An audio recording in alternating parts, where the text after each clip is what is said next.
So today is August 25th and just around the corner is Christmas, because that's what Costco says. I'm tired of all this. I'm tired of walking over all this stuff. This pile here and that pile there and a bunch of scraps down in my basement. I don't know exactly what I'm gonna be doing, except for I wanna get out some of these ideas up here. So I'm going to try to take advantage of my CNC, my laser, and the other stuff I do for woodworking. Last year, majority of my products were done after Christmas, which defeated the purpose. So this year, I'm gonna start now.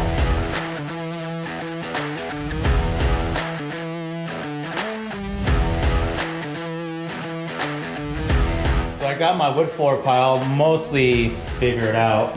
I got a stack back there that are gonna be boards. I have this one I think I figured out for boards, but I need to cut down to more manageable pieces. This one I got figured out as boards as well. And I don't know what I'm gonna do with all these thin maple strips, but I'll figure something out. Don't know pile. I'm gonna run these through the drum sander so they're nice and smooth, and I'll figure that out later. These gonna probably be boards, and these were just cutoffs of those. So I can figure something out with this. Then I have to deal with some of that. Yeah, so this is a lot of work. It's way more work than I wanted. I don't know what I was thinking, but it's a challenge and I accept it. It's just gonna be an ongoing process. Yeah, I'm tired of just sorting through wood. It's not fun, but hopefully I come out with a lot of cool stuff.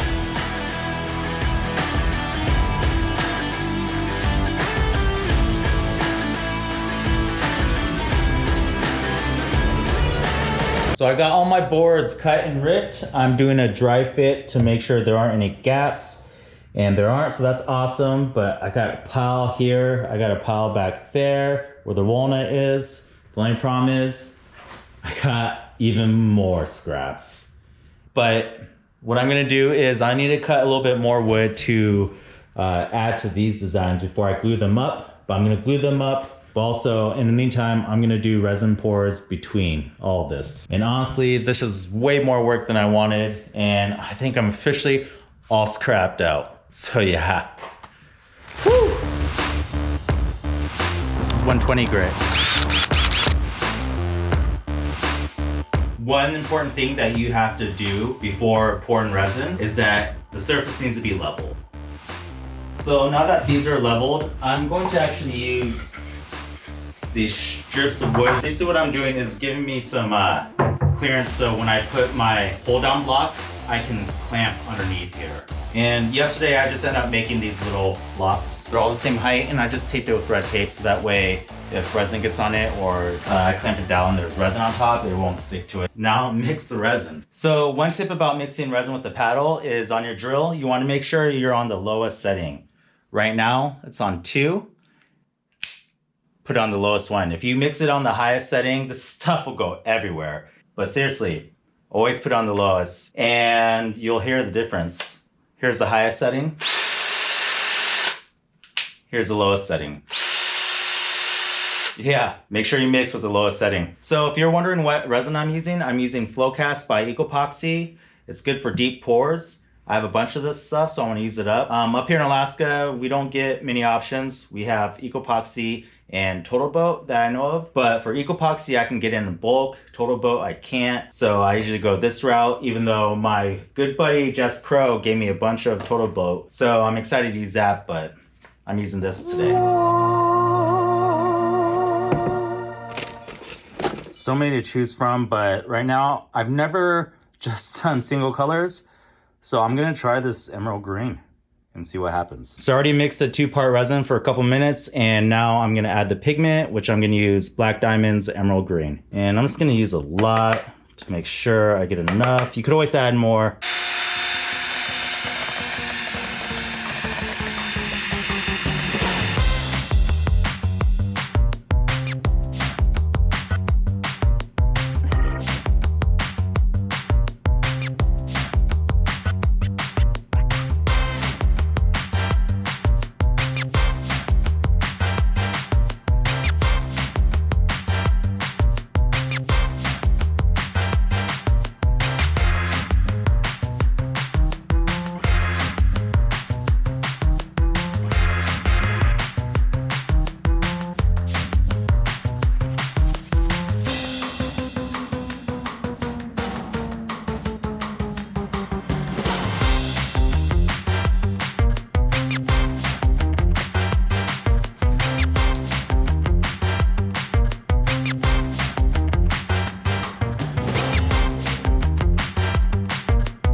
Yeah, so this is a lot of work.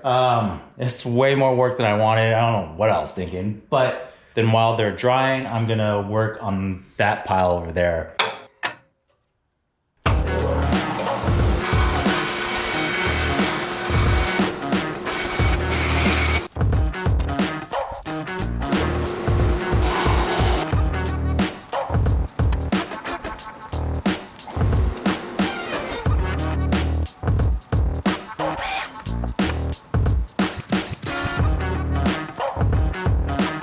So my attempt with this walnut stack was that I was going to make my Kirsten boards, which require 4 strips of Padauk, but I can only get 3 out of here. And since the whole goal of this whole project is to use all my scraps, I'm gonna have to come up with a new design. So, new design for the walnut.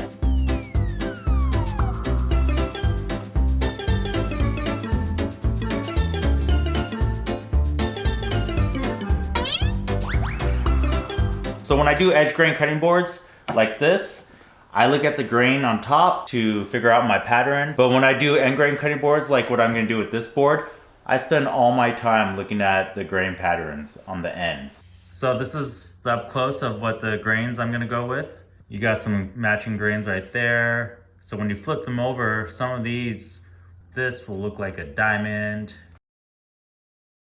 And so yeah, spend the time to match your end grains when you do end grain boards. Your boards will come out looking a lot nicer.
Man, this was a lot of work.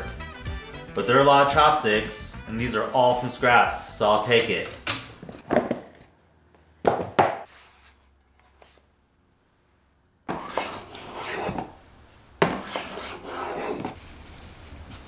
Three, two, one. Here we go!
tomorrow's my market and I am basically all done with my projects.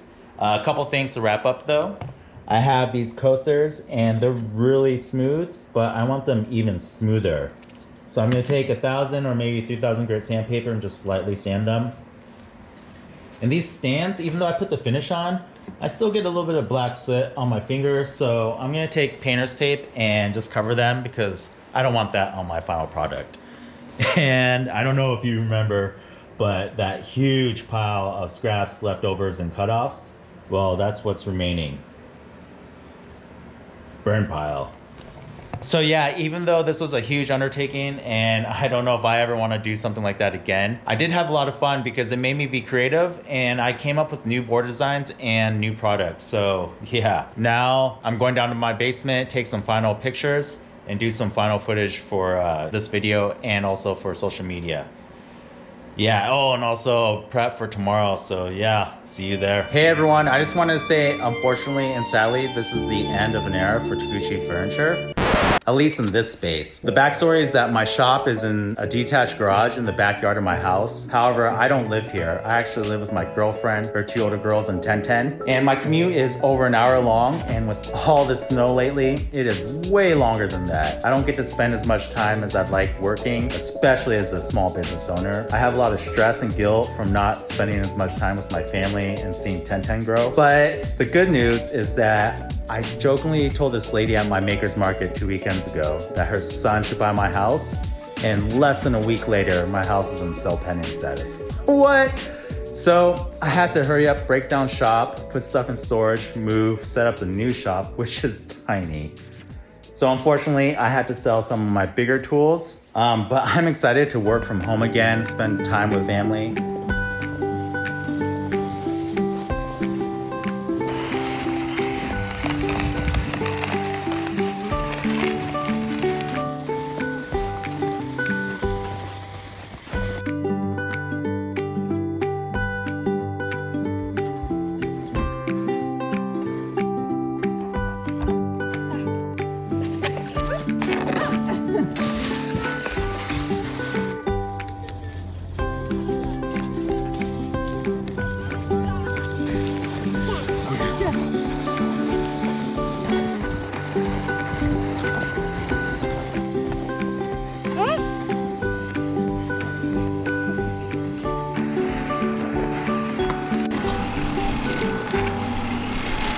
Last day.